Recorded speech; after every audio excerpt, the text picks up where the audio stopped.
Hi, this is the dangerous dinosaur again, with a little bit of history and government mixed. Today I'm going to talk about a case I handled 5 decades ago. Now, to a lot of you out there, this will seem like ancient history. Unfortunately, to me, it seems like just like yesterday. My client was from Boulder, and he moved in with a minister's family in Santa Fe, New Mexico. The minister was a Quaker minister, pacifist, anti-war activist, which is how I knew him. And the Society of Friends and I have always been on good terms, and they've referred a lot of cases to me, and I've helped a lot of their people, I hope, over the years. Anyway, this guy was half Apache and half Hispanic, and he went down to Santa Fe, leaving Boulder in rather a hearing. He had stabbed a local heroin dealer in Boulder and was running from a felony assault charge, but they didn't really issue the warrant yet, and since he'd escaped and the heroin dealer really didn't want to testify or swear out a complaint, it just sort of hung in limbo. Several months later, the minister called me and said that my client was in trouble down there and they were looking for him for attempted murder. The victim was a so-called guy named Johnny Gonzalez. And the incident involved a stabbing in a bar in downtown Santa Fe at a certain time, and Gonzalez was taken to the hospital at that time, logged into the hospital, and treated. He lived, but he was still looked upon as a crime victim. So my client gets arrested. I go down there and do a little preliminary investigation, and then I send an investigator down who quits in the middle of a job. I send another investigator down. He quits in the middle of a job, so I talked to one of my friends and I said, well, you're going to be the investigator. He was also a pilot, so he would fly me around back then. We went down and we landed. We checked into our hotel and decided to go out for some coffee. We went to the coffee shop adjacent to the hotel, and police cars circled the block as long as we were there, which was interesting. Obviously, somebody knew we were coming and obviously decided to put us on surveillance. In any event, there we stood, or there we sat, watching the cop cars. So I go over to the bar where the shooting transpired, and I wanted to talk to the musicians and other witnesses that may have been in the bar. The musicians said they didn't see anything, that the shooting they understood happened in the bathroom, and they were on stage playing, and they didn't see anything because they were reading their music. Now, while I was in undergraduate school, I was a musician. I played in a band, played trumpet, in fact, on some bands on West Colfax Avenue, or East Colfax Avenue in Denver. I played trumpet. Everybody I played with read music. Rarely did I play in a band where none of the musicians read music. But these people, I looked up there, they had no music stands. They were playing around doing rock and roll stuff, things like this. None of them had music. But yet, they were reading music when the shooting occurred. I let it pass. There were some other things happened, but I was fairly comfortable in the case because my client had been out at a pool hall 2 miles away from the shooting with several other people shooting pool.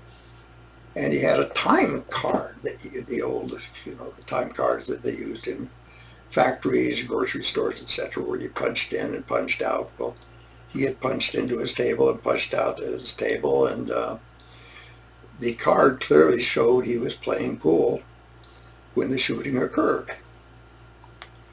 And I hadn't worried too much because the victim had lived, and I'm certain that he wouldn't have identified my client as the assailant. So I felt rather comfortable with the whole thing and went on back to Boulder and waited for the setting of the preliminary hearing.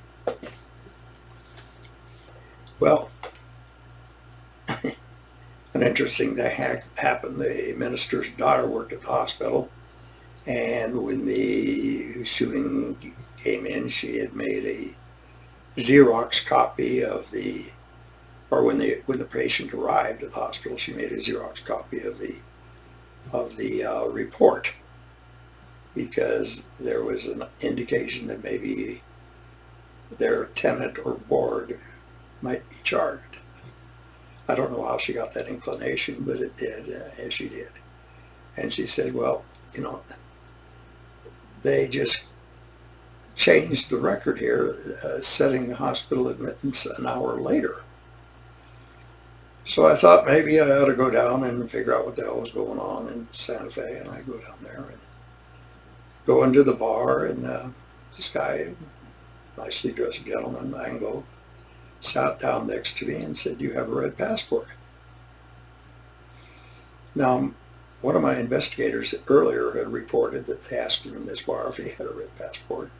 I had no damn idea what a red passport was, but I found out later it was a diplomatic passport. I don't know why anybody would think I had a diplomatic passport just because I had a suit on. But that was the question. Now, a little history about Los Alamos and history of Santa Fe and Albuquerque. Not far, about 30 miles from Santa Fe, is Los Alamos Laboratory. That's where they designed and they developed the atomic bomb. Oppenheimer was in charge there, Teller worked there, and various other scientists that ended up in Boulder. That's where the bomb, Little Man, and Fat Boy were developed. The nuclear weapons made there were shipped to an Air Force base in Albuquerque. And Albuquerque has 2 Air Force bases. They have Sandia Base and another base where my brother was. Sandia Base is where they store all the nuclear weapons, and it's sort of a spook base. Sandia Labs is based there, which is a scientific lab thing. And there's a lot of high science, a lot of high security, a lot of high spook area, things such as this. Well, I'm wondering why somebody would go through the trouble of changing the time of a shooting for this kid. And I was really curious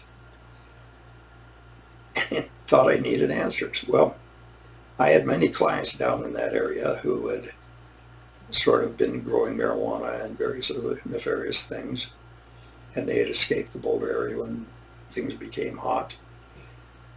They were in Chama area and surrounding mountainous areas.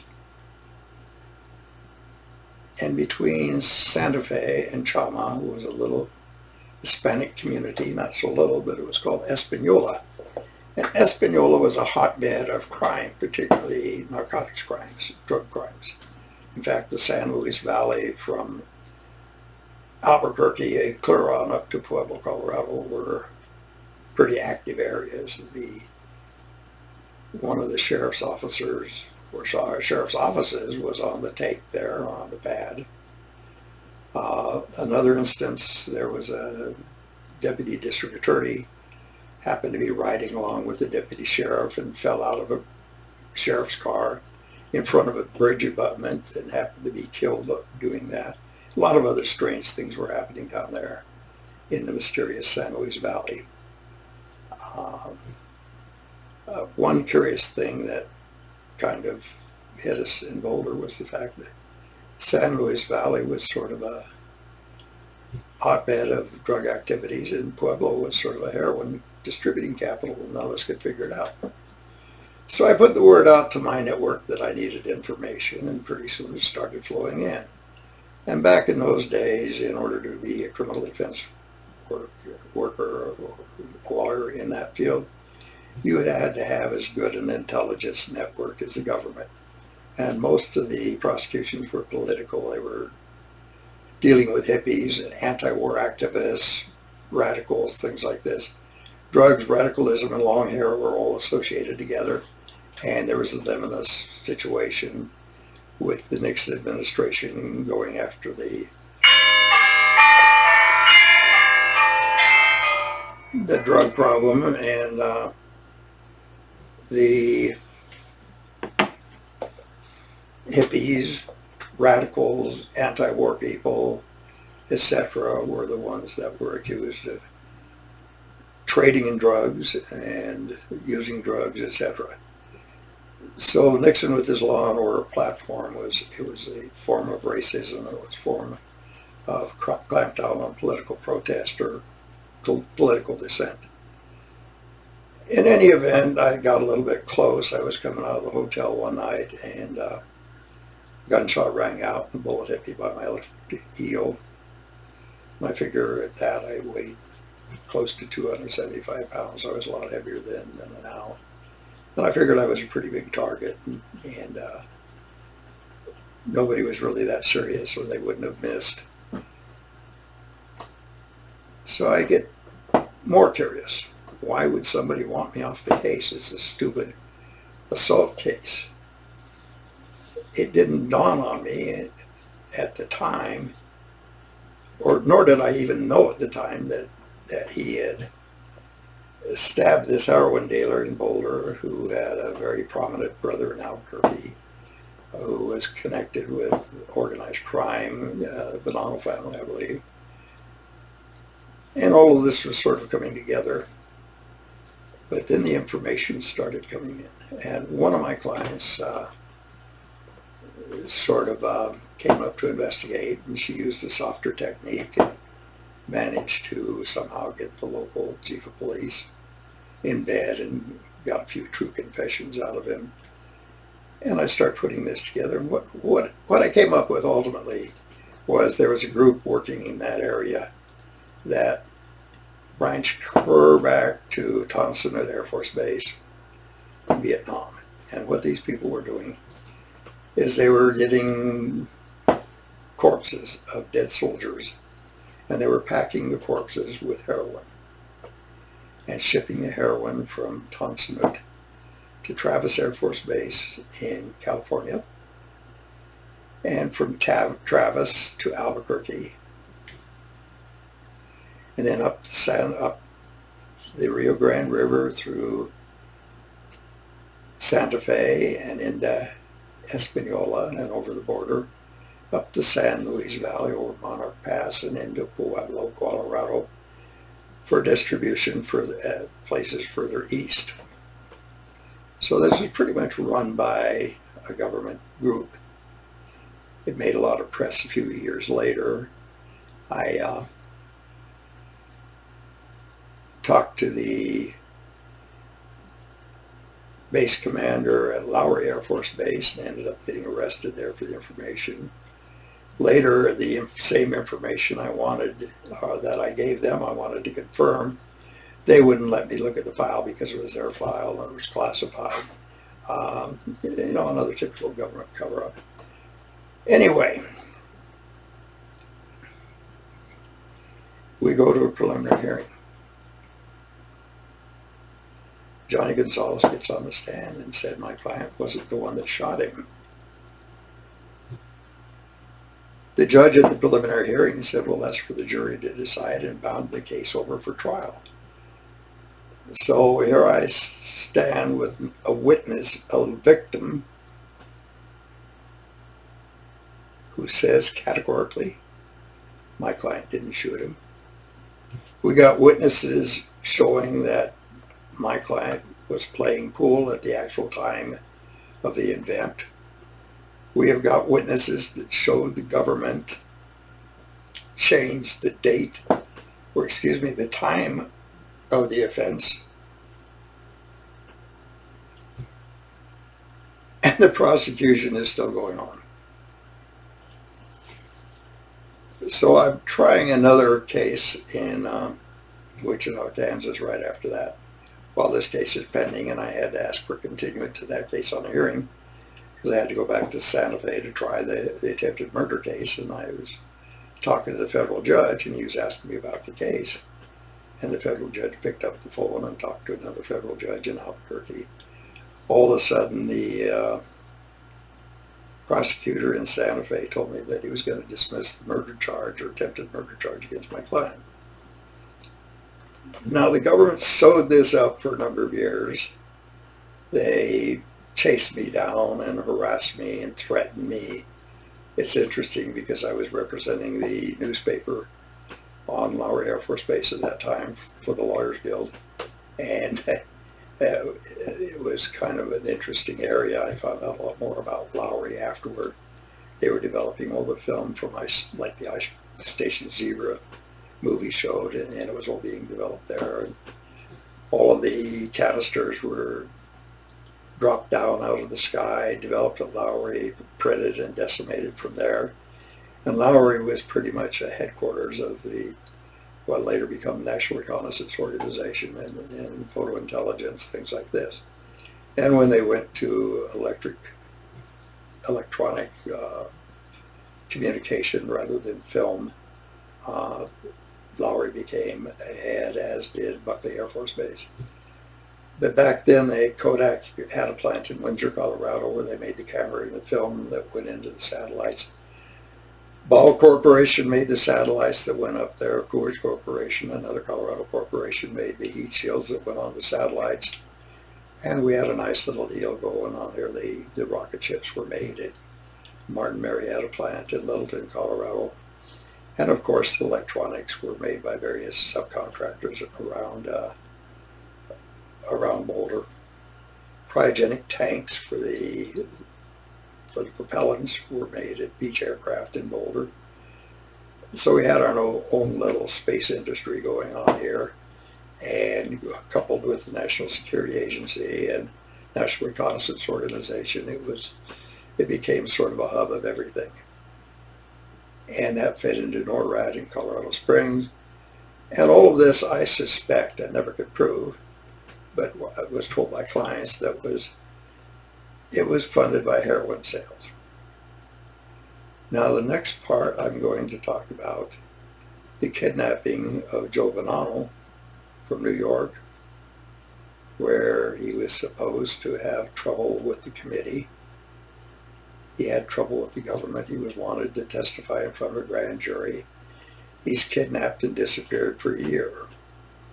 He showed up in South Vietnam in a heroin field run by the CIA and Air America. He surrendered in federal court a few years later, and the judge says, "No, Joe, no, we're not looking for you anymore." And he retired to Tucson, Arizona, which at that time became sort of a drug importation capital. But that's an entirely different story that we'll go into next time. After that, we're going to go into the French Connection. One of my clients, Joe Briola, was in jail, and his roommate was a guy named Franchise, and he was the French Connection, and that will tie us into the Vietnam thing with the heroin trafficking out of there, and the fall of Dien Bien Phu, the things such as this. I hope to tie all these up. Of course, if I don't get any enthusiasm on my feedback, I won't bother, but hopefully you people will enjoy this and want to know more about it. Have a good day. Bye.